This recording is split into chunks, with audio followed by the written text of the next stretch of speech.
Reflection for Sunday, July 31, 18th Sunday in Ordinary Time. Luke chapter 12, verse 13 to 21. The Gospel.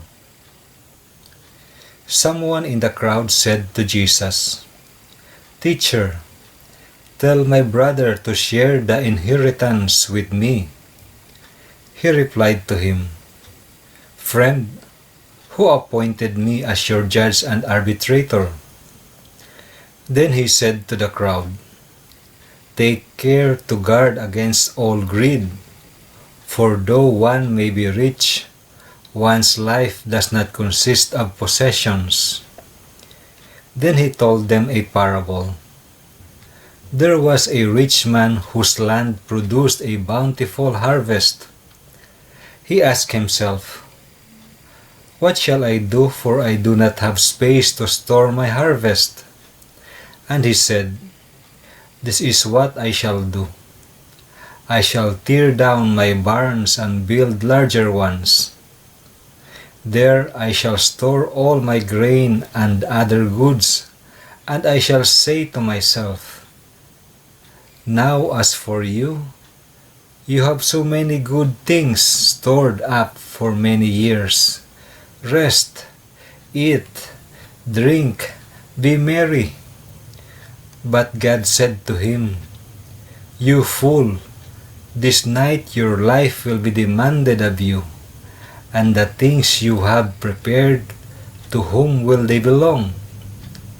Thus will it be for all who store up treasure for themselves, but are not rich in what matters to God." Reflection. A rich woman unexpectedly died without leaving behind a last will and testament. Since each one of her siblings wanted to have the biggest share of the wealth, the siblings were in a dilemma on how they would divide her enormous wealth. Therefore, the once strong and loving sibling relationships became divided and distant, and the reason behind was their greed for material wealth. There are people who feel secure with material wealth, as if it could save them from the certainty of death.